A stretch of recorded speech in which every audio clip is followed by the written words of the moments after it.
Welcome to the Bad Roman Podcast. On this show, we talk with veterans, community leaders, Christians and non-Christians as we explore the entanglement of Christians with the state. The Bad Roman Project was created out of the firm belief that as Christians, we are called to follow Christ, not the state. Here is your host, Craig Hargis. Hey folks, is political power devilish, and what would Jesus say about that? Early on in this project, we had Mark West on the show, and we talked about a great article he wrote for Godarchy titled Jesus is Wild at the GOP. At the time, Mark was also writing a book titled What He Said. Today, I'm going to talk to Mark about his article for thebadroman.com titled Is Political Power Devilish, and his book, What He Said. Let's go. Right. Would you rather serve God than serve Caesar, you feel me?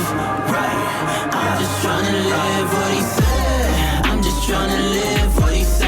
I ain't scared. I will take one to the head. Go ahead. So it's safe to say that I'm bad. So it's safe to say that I'm bad. So it's safe to say that I'm bad. Mark, how are you doing today? Man, I am doing great. We're having a beautiful Sunday. A little bit breezy after some storms yesterday, but otherwise it's real pretty outside. Yeah, I haven't been outside today. I work overnight, so I'm just kind of getting around for the day, but I do look out the window and it looks like it's nice outside of Memphis here too. So what have you been up to since the last time you were on the show? We had a pretty cool conversation discussing your article you wrote for Godarchy, and it really resonated with me because I remember leaving the GOP and getting into understanding voluntarism or anarchism, whatever term you want to use, and reading your article really, it was almost like we were walking hand in hand together, reading what you said in this article. But what have you been up to since? Well, to be honest, I've been kind of on almost a spiritual pilgrimage of sorts. That's what my book was kind of the culmination of. It was kind of the trigger point for a new way of looking at everything. But I have been trying to, because I've noticed that in the era of COVID, there has been a lot of mental health type issues and problems. So I've been working on my blog trying to deal with I'm kind of crossing over. I'm using my blog now, and you'll see the posts occasionally on Facebook. That's me in the corner. If you see me post something that starts with "That's me in the corner," basically that's what I'm doing. That's the part of my blog that I've kind of sequestered off to talk about mental illness, coping with mental illness, my own dealing with mental illness, and also this new pilgrimage I on. Some people call it a deconstruction. I prefer the term renovation because I'm not walking away from Jesus, but I am walking away from the religious trappings that I had in my walk with Jesus.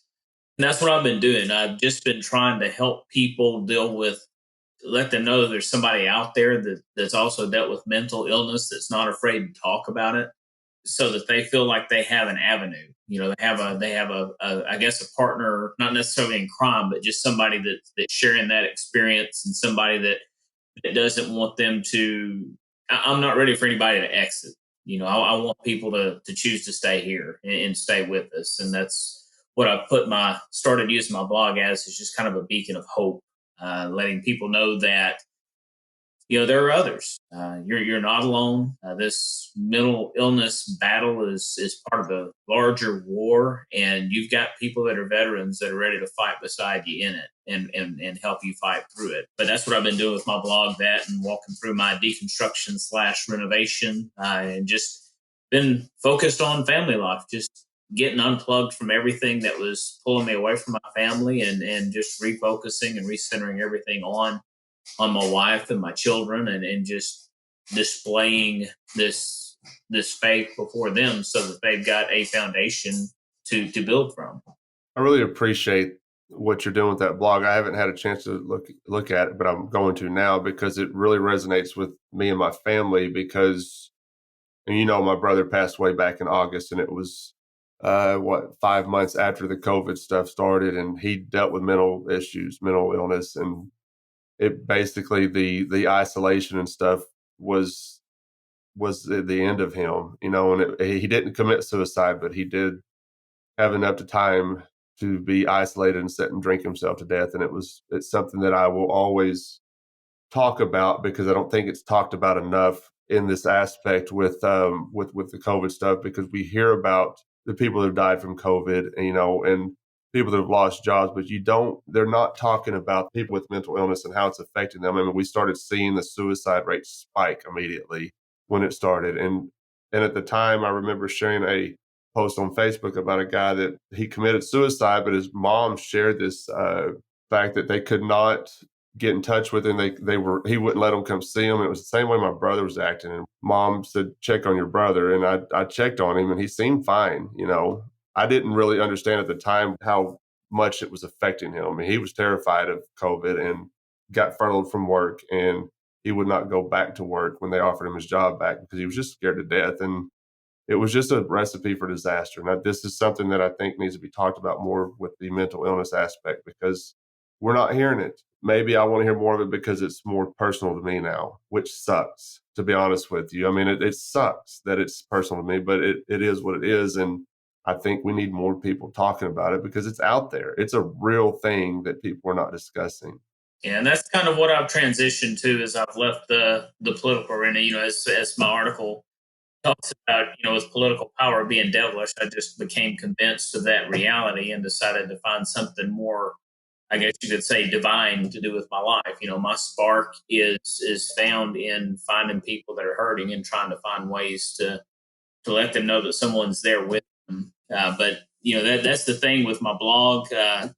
If you see it, anytime you click on one that says that's me in the corner, when you get in that article down at the bottom, I've got the whole run of articles on there, because what I'm dealing with is the entire journey, where it started, where it's gone, where it's been, what I'm doing now, things that have helped me, things that I've struggled with, just trying to, as I say often, I'm not an expert on mental illness as far as healing it, but I am an expert on knowing what it's like to go through it. And I'm trying to let people know that there are a lot of us going through it. Mine is anxiety.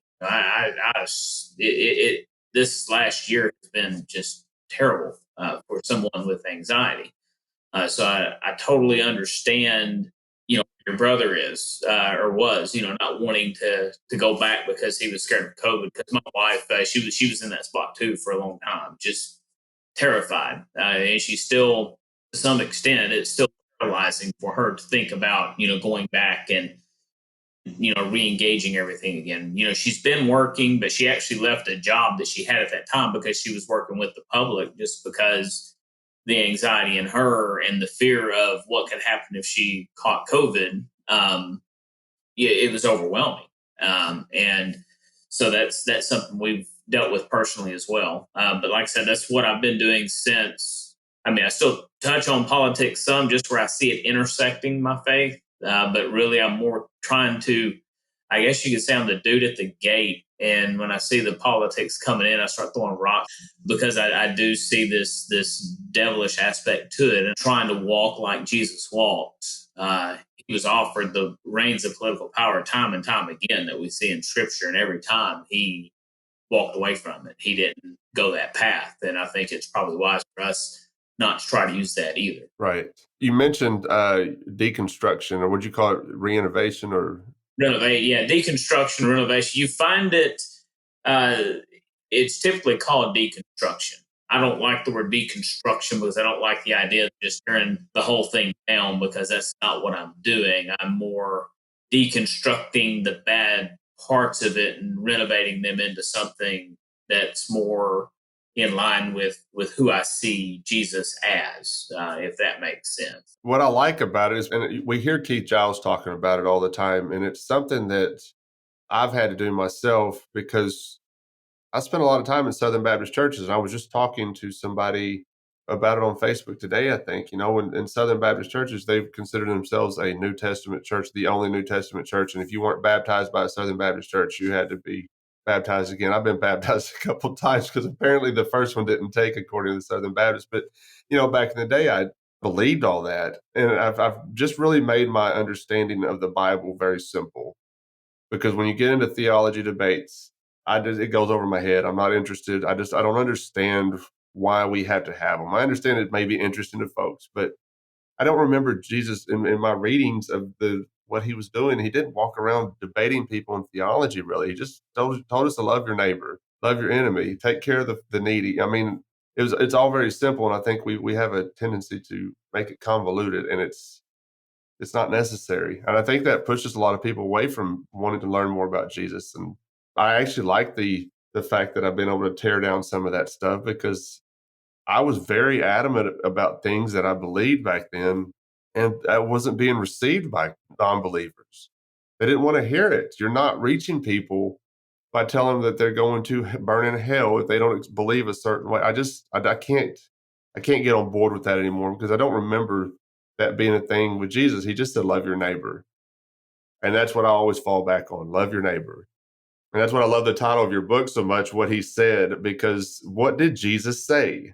Did he tell you to go find out what John Calvin said? No, it wasn't even a suggestion. It was a commandment. Love your neighbor. He wasn't suggesting you do it. He was telling you to do it. Yes, he was. And that's one of the things that has always stood out to me is Jesus said to love your enemy. Yeah. And when you think about humanity, the person that is going to be the furthest away from me is my enemy. So if I am supposed to love my enemy, then there is no reason I can't love everyone between that enemy and myself. So if I can love the enemy who is furthest from me, I can love everybody between that enemy and me. And that is what stands out, because it just gets back to, what did he say? And I have a lot of people that get mad at me when I say that. I'll make a post on Facebook, hey, these are the things Jesus said.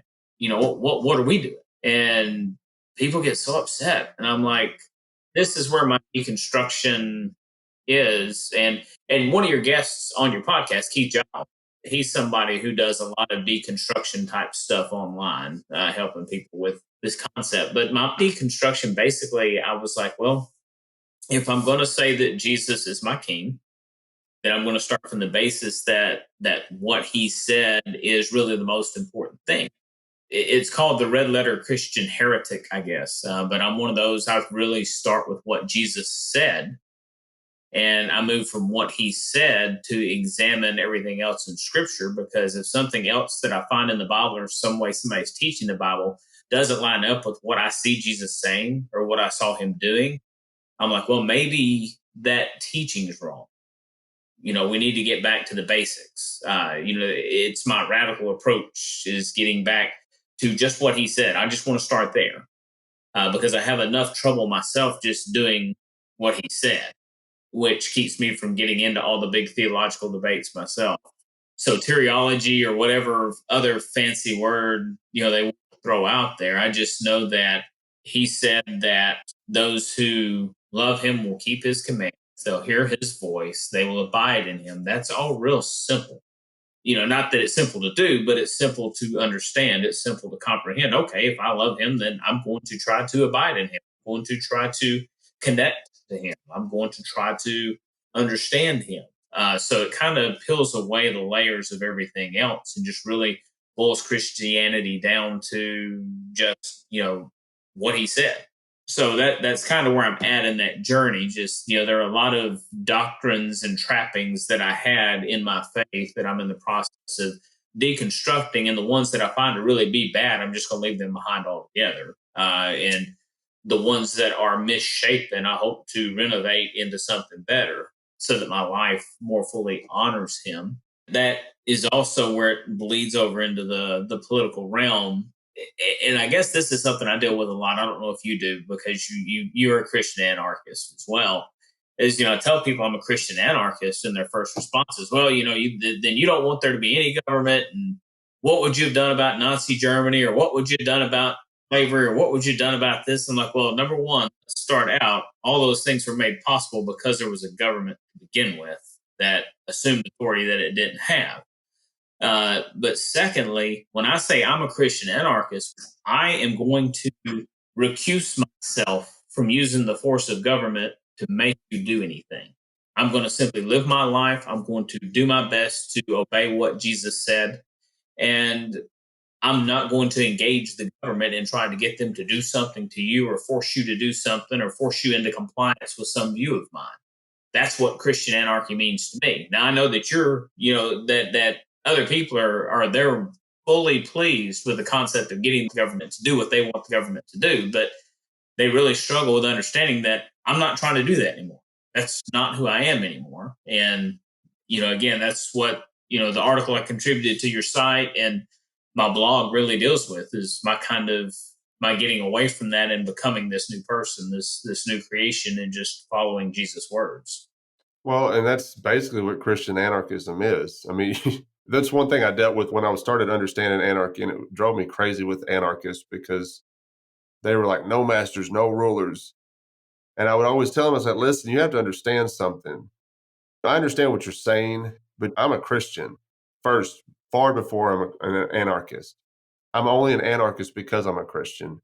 Now, if you're trying to get me to understand your viewpoint and you're telling me that I can't follow Christ as an anarchist, I don't want anything to do with your anarchy then. And then you're going to turn a lot of Christians off who are tired of, and this is going to lead into your article that I want to talk about, who are exhausted with political things. They're tired of it. And they've come to a point where what do we do now? We're Christians, we follow Christ, but we know that there's still a government out there. Where do we go from here? And you're telling these Christians that you can't follow Christ and be an anarchist. Okay, well then I don't want your anarchy. I don't want it. I'll just follow Christ. And that's what Christian anarchism is.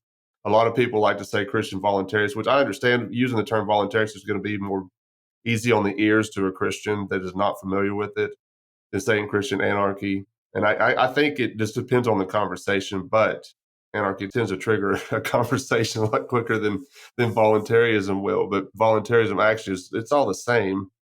It just depends on who you're talking to. And that's how depending on the audience, that's how I go about using either term. But when I'm talking to a full-blown statist that are talking about their guy's better than the other guy, I'm like, I'm an anarchist. They don't want to hear voluntarists. Because when they hear anarchists, they're hearing things like Sean Hannity and Donald Trump accused anarchists of being. Right, which is not what anarchy is in any sense. Not even close. But what I was saying, like, you get to a point where you're exhausted, and this is going to lead into your article. You began this article with exhausted and defeated. And when I read that, I was like, bam, that's it. I was exhausted and defeated. I felt like I was just tired, like we were just talking about, because I was at my wit's end with all of it. I knew what was going on was wrong with politics. I knew everything was wrong about it, and that we're going down a path that's going to lead to the fall of this empire, which, you know what, it's going to happen at some point. And we can get into that later. But when you get to the point where you're just tired, and I think what happens a lot, we just throw your hands up in there. What's next? What do we do now? And you said that's exactly how I felt just over a month remaining in your insurgent or third-party campaign for Arkansas governor in 2018. And you were celebrating your birthday with your wife and kid. You said you were beat mentally, physically, and emotionally. Tell me a little bit about that. Where were you at? I mean, because you were still running for governor while this was going on. And we talked about it some in the prior episode, but tell me a little bit about that. Tell me what was going on in your mind, because you were at a point, you were throwing your hands up. But you knew you were being taught to. You could hear Christ telling you that this is not the way. I want to hear more about that. And this is where my book kind of ties into this article. Is I had preached a 12 sermon series at my church going through August and early September of that year, of that campaign season. And that's what I was preaching was what you find in my book, what he said. And as I was preaching that series, as I was praying and reading through the Sermon on the Mount, I just kept feeling in my spirit that this whole political life, political existence that I was fomenting, that it was contrary to what Jesus was teaching. It was the exact opposite of his teaching. Love your enemies. Pray for those who persecute you. If someone punches you in the face, turn the other cheek. If someone tries to take your shirt, give them your coat too. If they compel you to go a mile, go 2 miles. The political realm is the exact opposite of all that. If your enemy, you're supposed to hate the Democrats and hate the Republicans, hate anybody who's not your party. If they punch you, you punch them back, and you punch them back harder. So that they don't punch you again. If they steal your shirt, then you still, you go to law, you make sure they pay for it, or the whole concept of compromise and working together is just gone when you think about politics, especially the American politics that we've been funneled into recently. But the thing that stood out was just this: in Christianity, you find energy, you find strength. When I spend my time connecting with Christ the way I'm supposed to, when I'm listening for Him, when I'm obeying Him, there's just this energy for my life. But when I was doing this political campaign, it was just like there was no energy, there was nothing left. It was just sapping and exhausting every bit of who I was, and there was no give back, there was no reward, there was just emptiness and silence, and there were always this chorus of people that were happy to tell me what I should be doing, but there was very few people that would come alongside and say, "Hey, how can I help you today? What's going on in your life?" And the fact that it's the typical, third party campaign, so there's very little support, there's very little help, there's very little anything. It exacerbated my anxiety and it pushed it over into depression. So that last month of my campaign, from like that period on, I was so exhausted that I was like literally physically depressed. I mean, I was in the throes of depression, in that deep, dark tunnel of depression. I would there was just nothing. I would get up in the morning to read scripture and I was just like vapid. I mean, there was just nothing, just a blackness and a darkness and an emptiness and a vanity and everything. And it was hard for me to connect with my family. And I knew deep down that I was dealing with all that because this political thing was not something that really honored God. I just knew that deep down. I still hadn't really put my arms around it, and I was still about a month from you suggesting to me the Jesus Untangled book by Keith Giles, and I was so glad you recommended that book. So it really helped me see the light at the end of the tunnel when I read that book. So like, man, this is where I'm at, and this guy's like saying what I'm trying to say, but he's speaking to my spirit in a way that basically gives me the confidence to step away from it and not feel as though I'm letting society down or I'm letting future generations down by disengaging from the whole process. And that was what I needed. I needed the excuse to just get out and just be done with it. I was trying to listen to Christ's spirit. That's what I say. Christ was telling me in his spirit that his kingdom wasn't built the way I was trying to build it. And that's what I was trying to do, is build it through this political change, this political transformation, and everything that I was seeing in the Sermon on the Mount was saying something different, that God wanted to use me differently than that. That's great. And my buddy Chris Polk, I don't know if you're familiar with him, but he's on one of our roundtables. I got stuff recorded with him, and I've been on his show as well. But he said something about Jesus Untangled that I'm going to paraphrase it, but it was great. He said, it's a book that Christians on the right need to read because the Christians on the right need to be punched in the mouth with some of these truths that are going on. And it's something that Christians on the left need to read after they've come to a point where like, there's got to be a better way. It solidified what I was believing, because when I first read the book, I was getting to a point where I was transitioning into Christian-Anarchy. And I don't know, Keith Giles has never told me that he's an anarchist, but you read this book, it almost sounds like he's an anarchist. But it's a book that I think that if anybody listening that has not read and you're an anarchist and you're struggling with some of this stuff, read the book, because it will tell you everything you need to know, especially and I love how he goes back to the early church. The early church is something that for me, myself, has been great, learning how they responded to the state, how they interacted with the state. They didn't. It wasn't their thing, and now we're going to have opinions on what the state's doing. It's like Bruxy Cavey said in our episode. He goes, we're going to have very strong opinions. He goes, but it's not our thing. It's a thing, but it's not our thing. And I love that. I always keep that in the back of my head, because it is a thing. I'm not going to sit here and say that the state doesn't exist. It's there. It's not legitimate, but it's there. But it's not our thing. We just follow Christ.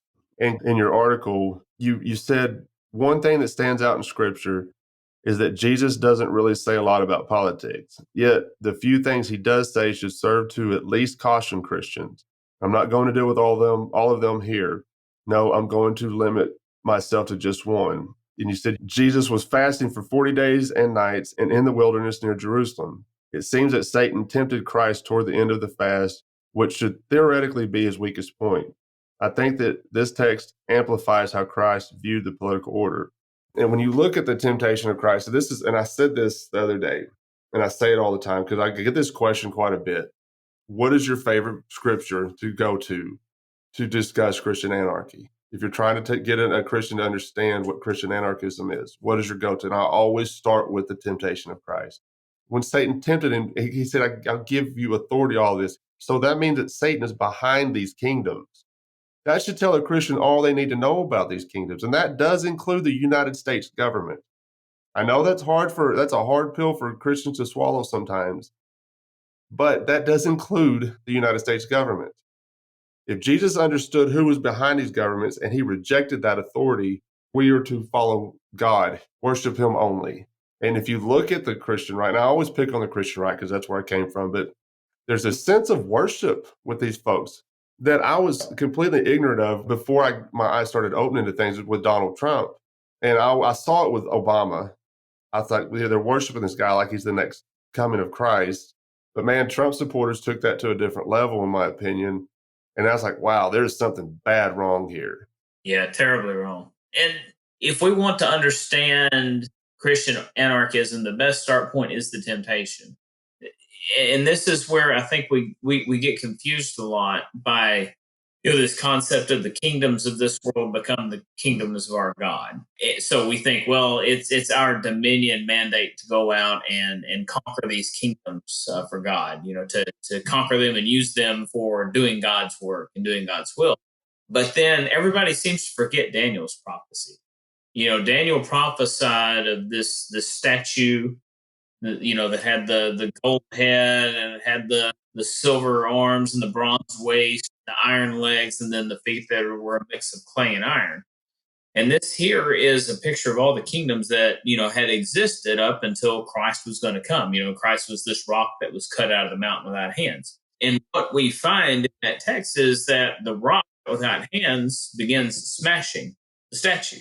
It doesn't infill the statue. It doesn't infuse the statue. It doesn't make the statue work for God's purposes. It crushes the statue because Christ's kingdom is different. It's not a kingdom of this world. And that is the message Jesus is giving us when he resists Satan in the temptation, is that his kingdom is not a kingdom that's of this world. It's not a kingdom in the way we think of kingdoms in this world, or even in the way we do think of kingdoms in this world.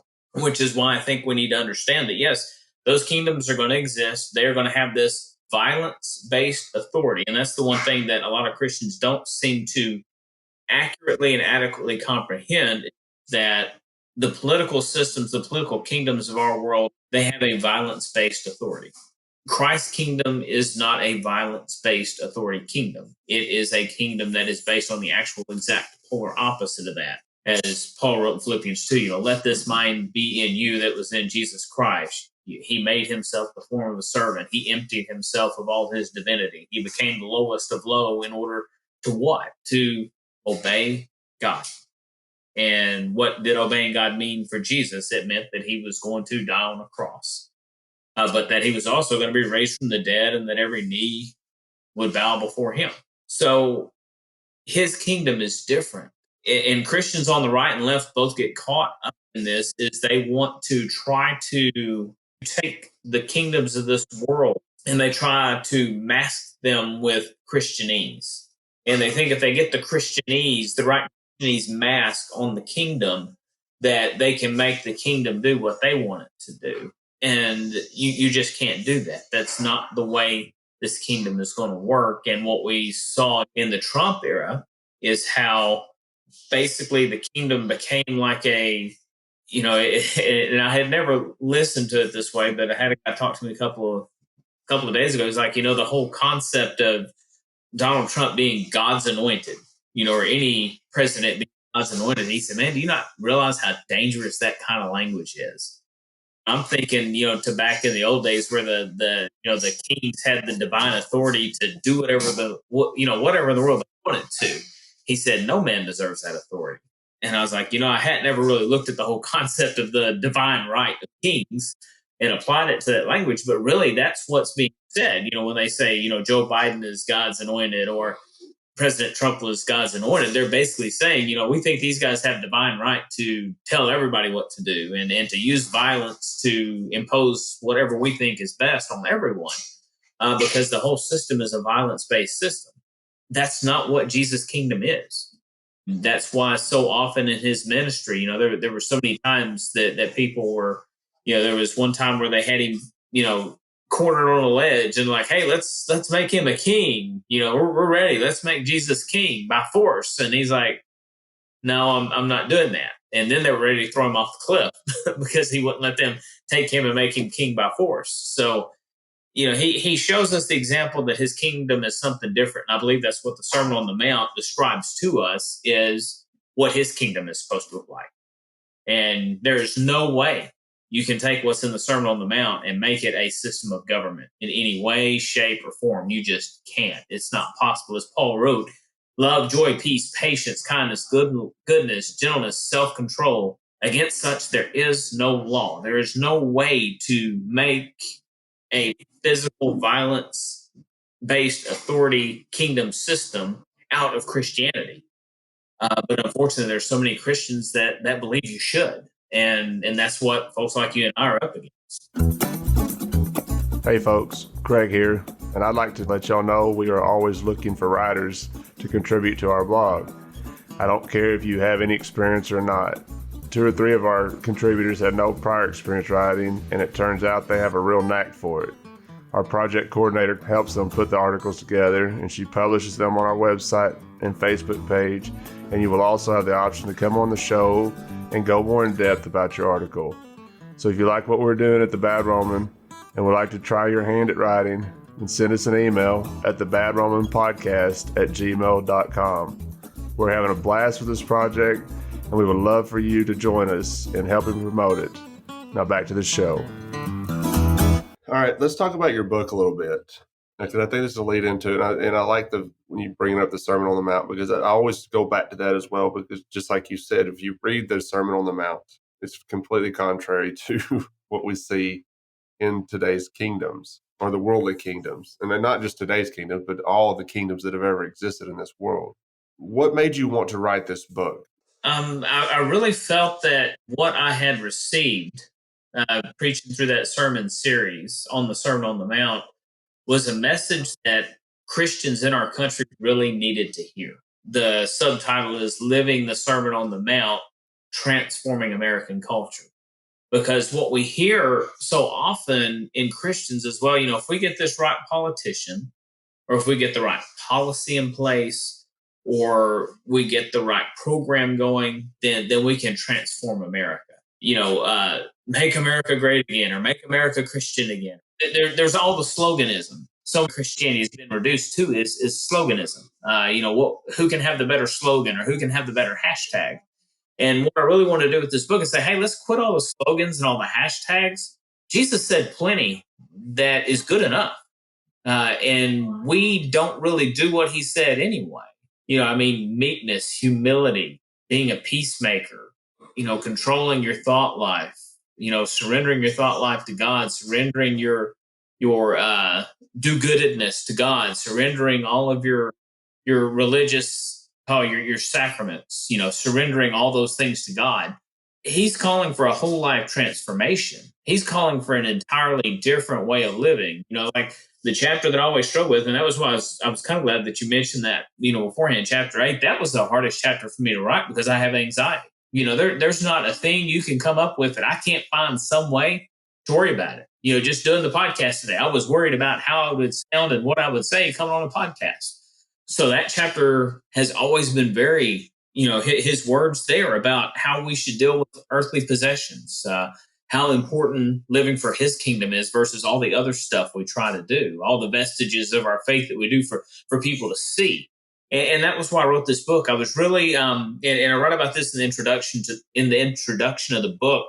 Dietrich Bonhoeffer he said that what the world really needs to see is a new monasticism that's based solely on what Jesus said in the Sermon on the Mount. And he was writing this back in Nazi Germany. And they were seeing a lot of the same public pressures we're seeing today in modern America.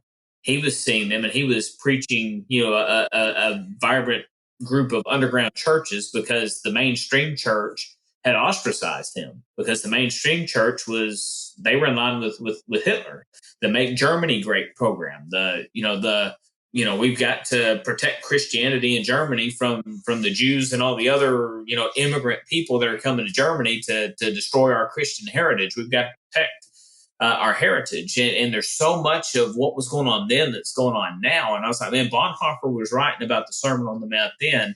I think right now it still matters. So let me try to take what Jesus said and let it walk in the American context. Let it walk in American culture a little bit, so we can see, I take several different contemporary things that were going on in the culture as I was going through this series of sermons.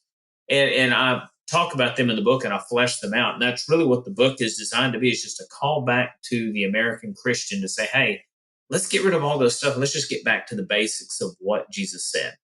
And, this is his description of the kingdom. This is what we're supposed to look like in this world. And if we really are truly concerned about transforming America, it's going to start when we start living like this, not when we capture the White House or the Supreme Court or the Congress or the local town council. So that's where the book came from. And that was why I wrote it. And that's what I hope everyone gets from it as they read it. It's just this challenge to come back to what Jesus said and just try to individually live what he said as an example to the world around us. Yeah, and I always go back to the early church. And I don't know if people that follow this podcast are getting sick of me talking about the early church, but I'm not going to apologize to it, because I think it's important to see exactly how they operated back then when it came to the state.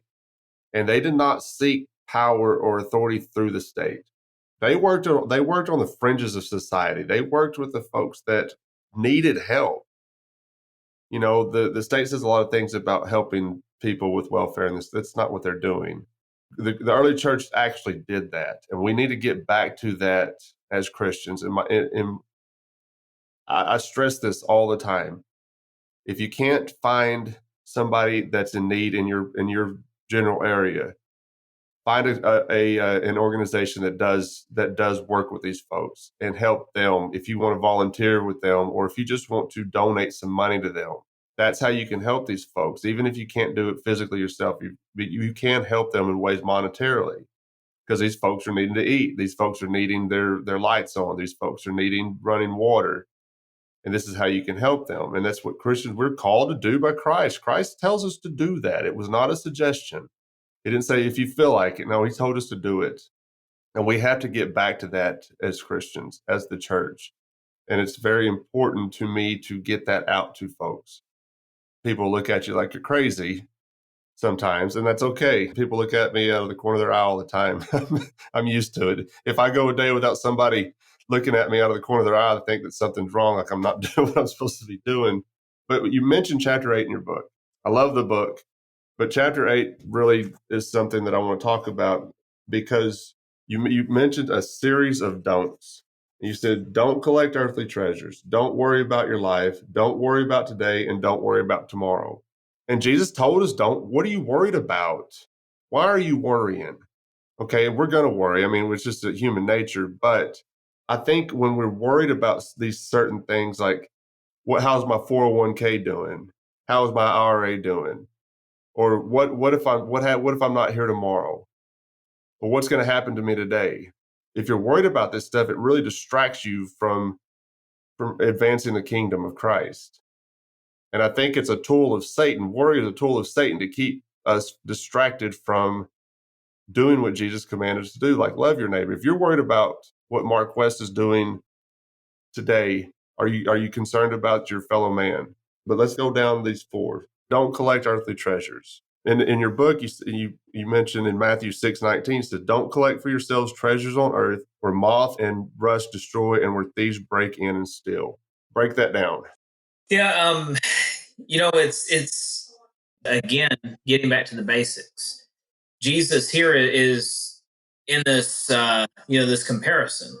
When we're collecting earthly treasures, we're collecting them because we them to provide something for us. And what I get to later in the chapter is we're hooked on the wrong thing. We're focused on the wrong inheritance. We're worried about what we can have here, and that's not what Jesus is worried about. He's worried about what he can give us. What he can pour into our lives.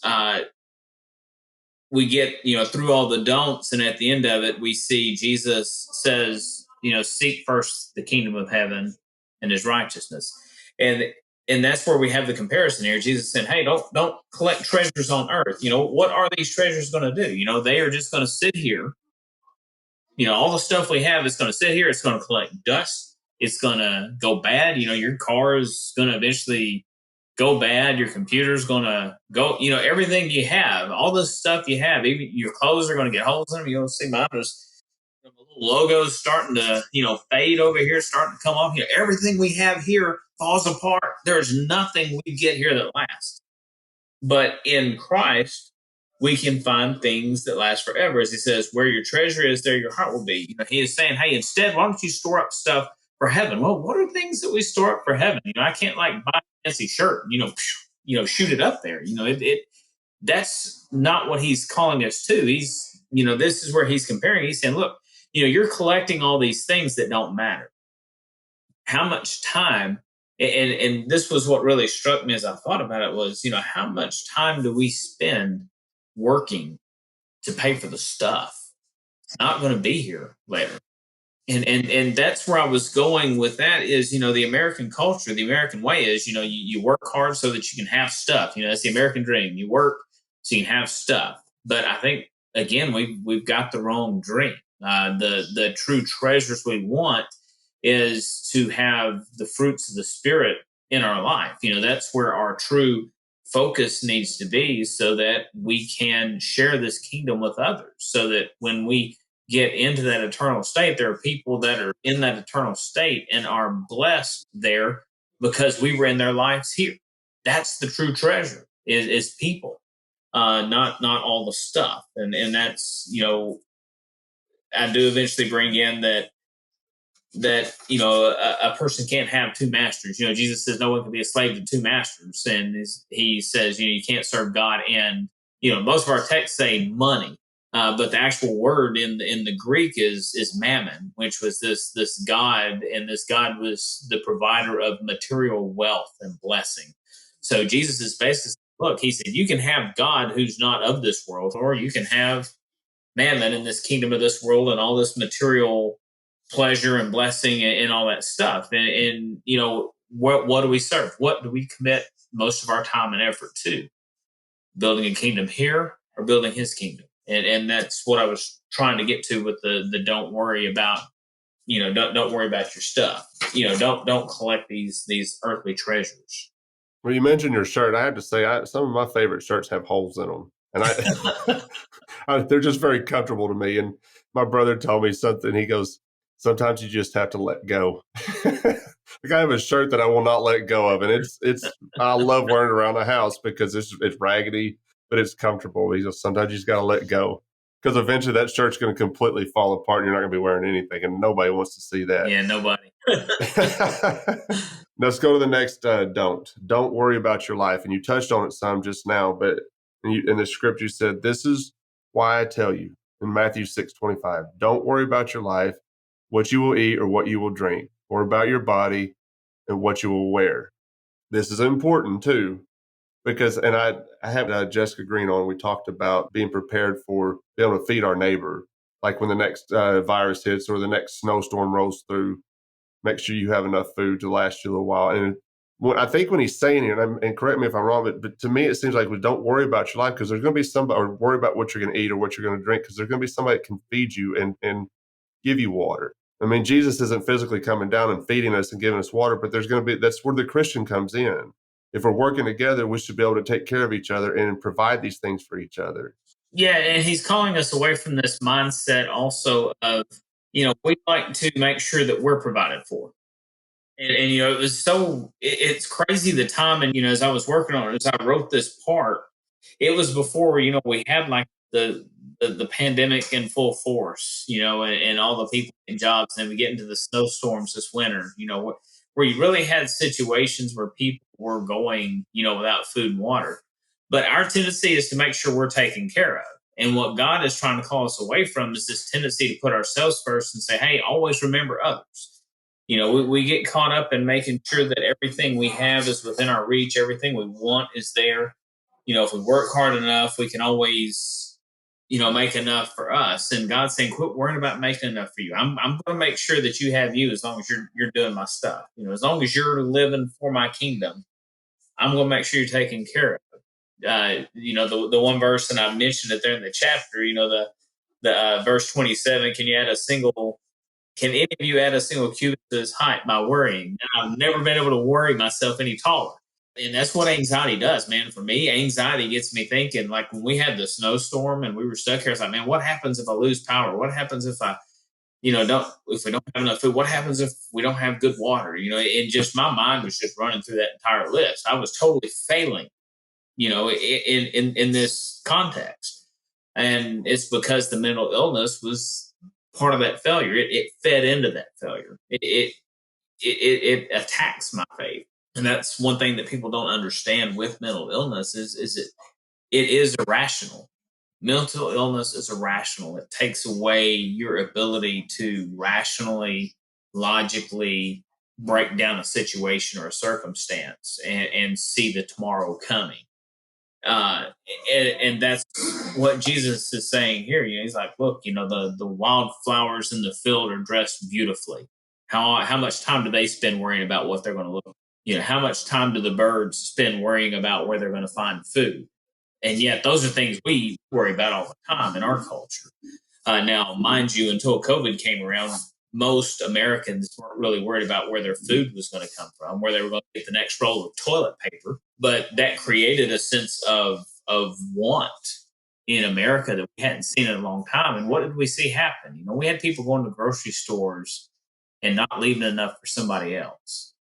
And that highlighted what was wrong with the heart of American culture is there wasn't the concern for the other. When you go to the grocery store and the shelves are bare and that grocery store typically has enough for everybody, that tells you that people were overbuying. They were thinking about themselves first. And that is one of the things that Christ is trying to call us away from. It's always, in everything we do, think about the other person, and that's what he's calling us to with food and with clothing is think about the others. Don't just think about you, think about the others. If you're worried about your power going out, think about others that really be without power. If you are concerned about going without food, think about people that don't have food at all. What can you do to help those people? How can you keep those people at the forefront? And in essence, when you do that, you are living the kingdom life because you have to love somebody to think about them like that. And that's what the kingdom life is about. Good words. All right. The next one is don't worry about today. And you quote Matthew 6:31 through 33. It says, so don't worry saying, what will we eat, or what will we drink, or what will we wear? For the idolaters eagerly seek all these things, and your heavenly Father knows that you need them. But seek first the kingdom of God and his righteousness, and all these things will be provided for you. And you just touched on that. I mean, if you seek the kingdom of God, all the stuff's going to be provided for you. And you're not distracted from the other stuff. Just just seek first the kingdom of God, and all this stuff's provided. Everything else just becomes the distraction. It keeps you from being who you're supposed to be. We are called into Christ to be a new creature, a new creation. That's what we're supposed to be. But all these things, all the chasing, all this wanting, it all distracts us from that. It makes us be something that we weren't intended to be. And that's why our society and our culture are as jangled up as they are, is because there are a lot of people who name the name of Christ who aren't living that kingdom life. And because they're not living that kingdom life, our whole society is suffering because we're not living the kingdom. Christians in America, they like to blame it on the Donald Trumps of the world, or they like to blame it, if you're a right-wing Christian, you're blaming the LGBTQ community for all the bad stuff going on in society, or the entertainment community for everything. Those are scapegoats. Those aren't dealing with the real issue. And the real issue with America is that Christians are not living kingdom lives. We're not living the Sermon on the Mount. If we were, we would see, I mean, with the number of Christians you have in America, if we were all living Sermon on the Mount lives, this country would look so much different. And that's where I was headed with that. Don't worry about today. Worry about living for the kingdom today and let God take care of the rest. Oh, I agree. All right. There's a couple more. The last one is don't worry about tomorrow. And then you finish this chapter with kindness is key. I want to get into that too before I let you go. But in the don't worry about tomorrow. Therefore, don't worry about tomorrow because tomorrow will worry about itself. Each day has enough trouble of its own. This is Matthew 6:34. That's so, I mean, what else do you need to hear? If you're going to, why are you worried about tomorrow? You got to worry. Yeah. Today, he says, each day has enough trouble of its own. Why are you worried about tomorrow? You got enough to deal with right now. Yeah. You deal with right now. And I think that what this is calling us to, so many Christians are missing this because they're worried that it has a Buddhist origin or some Eastern origin. But what I really gather from this is Jesus is saying, this moment right here that you're in is the most important moment of your entire life. Same thing is true of every moment that you live. So quit trying to relive the past. Quit trying to live the future before it's here. You focus on living right now where you're at for my kingdom. And then you're going to see the power that comes with the kingdom of heaven in your life. That's when your life is empowered for the kingdom of heaven. And that's living in trust of God to keep his promises, that he is going to provide what you need. There's no need that you're going to have that goes unmet if you're truly living every moment for the kingdom of Christ. He's going to make sure you're taken care of because you are walking and unleashing the power of the Holy Spirit in your life in an amazing way at that point when you are actually actuating that in your life, that embrace this moment more than any other moment. Exactly. All right. And then you end this chapter with kindness is key. In Matthew 5:5, the gentle are blessed, for they will inherit the earth.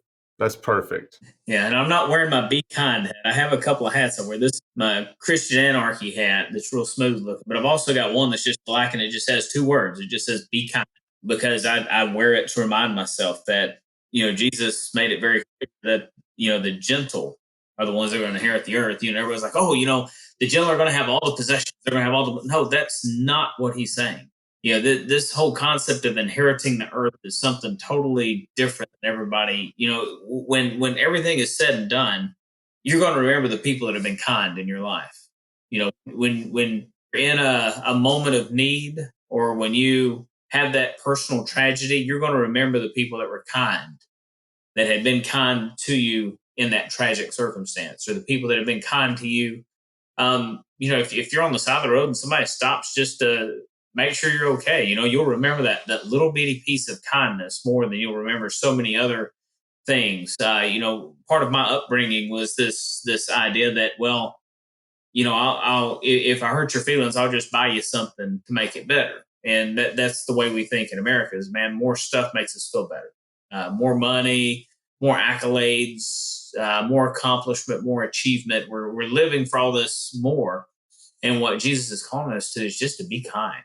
I mean, man, if we would all just live that simple beatitude, just be kind, the numbers of Christians in this country would just, we could transform America in a day if the Christians in the country would just live kind lives, just be kind. It's so simple. I mean, just the concept sounds so simple, but we make it so difficult. And if we were to be honest, sometimes it's difficult to be kind to folks because they make it very difficult to be kind to them. But we got to work past that's our thing. I mean, we've got to work past that ourselves. Yeah, I was in the grocery store the other day, and there was a huge line of us waiting in line, and this guy comes in, and lady comes up to open another register and he grabs her immediately, and he goes, and I'm sitting like, that dude's been at the end of the line. I'm not going to say anything. I'm just, because at that very moment I did have my Be Kind hat on, face mask on. So I'm like, the last thing I need to do right now is to say something right here that's going to be unkind. And that's part of it, is just having the humility to not always have to have the place you think you deserve. That's where we get wrong a lot, is we think there are certain things we're entitled to. But really in the gospel, the only thing we're entitled to is to have less than our master did. That's what it says. If they treated your master with contempt, what do you expect? Our master was beat. He was spit on. They ripped at his beard. They put a thorny crown on his head, and they killed him. So I shouldn't expect to be entitled to anything more than that. And I think too many of us in the Christian have gotten where we expect God to do more in our lives from a material standpoint than we really have the promises in Scripture to back up. And because of that, we have a culture that is full of disenchantment. There's a lot of disenchantment among Christian folks. And unfortunately, part of it led to the rise of Donald Trump because it was all bubbling under the surface for so many years, just this general disenchantment with everything not being the Christian way. And what it's created is a society of angry Christians. And that's just the total if you ask me, that means we've lost, if you're talking about a culture war and you have a society full of angry Christians, then those Christians have already lost the culture war. And they're not even fighting if they're angry. Well, speaking of the guy at the grocery store, I wouldn't have said anything, but I would have complained about it all the way home. And then when I got home, my cats would have heard all about it too. And they would have just rolled their eyes at me and walked away like they normally do when I'm complaining about something. But well, the funny thing was there was a guy that was in line in front of me that I see and all the time. And he turns around and looks at me and he's just got this incredulous look on his face. All I did was shrug. I don't know what to do. He did go over and say something. Just so you have big time. Yeah, he did say something to the guy. I don't know what he said, but it was funny. But that just exemplifies where we are. Is the things that Jesus would have us do, we find the hardest to do, and that's why I wrote the book. Is just trying to call us back to what he said, and hopefully encourage people to live it and do what he said, so that we can truly actually win a culture war, because you're not going to win a culture war by forcing the culture to be what you want it to be. You're going to win it by showing them that you actually do know a better way, and you're walking by that. It's good stuff, my friend. I really appreciate you coming on and talking to us about the article and telling us about your book. And folks, listen, if you have not read this book, I recommend it. It's a good read. And why don't you tell us where they can find your book and find your blog at? You can find my book at markwest-author.com. General spelling of the name, MARKWEST-AUTHOR.com. You can find my book there. My blog is at Libertas, LIBERTAS.com. You can find my blog on there. You just click on the little blog button, and any of them in there that say that's me in the corner, that I'm dealing with mental illness and deconstruction and really trying to launch kind of a ministry effort through that. Just trying to help people and be there for people, especially I really think we're about to have a wave. I mean, we're already seeing some of it, but I think we're going to have more mental illness issues. We still haven't had that wave of the pandemic hit yet. I think we've seen the increase, but I still think a surge is coming. Especially, we're seeing these shootings as things starting to break loose. It's been there, and it just hadn't had the opportunity to surge yet. And I'm afraid it's about to. Well, man, like I said, I do appreciate you coming on. And you mentioned in your article maybe another book. So if that happens, let me know, and I'll pick it up, and we'll have you back on. All right, will do. All right, buddy. I'll talk to you later. All right, thank you, sir. Thanks for joining us this week on the Bad Roman Podcast. Be sure to subscribe to the show wherever you find your podcasts to never miss an episode. And while you're at it, if you like what you heard, we'd appreciate a rating on iTunes. Or if you'd simply tell a friend about the show, it really helps people find us. 100% of donations are given to local charities in Memphis, Tennessee. To learn more about the Bad Roman Project and to find show notes, please visit thebadroman.com.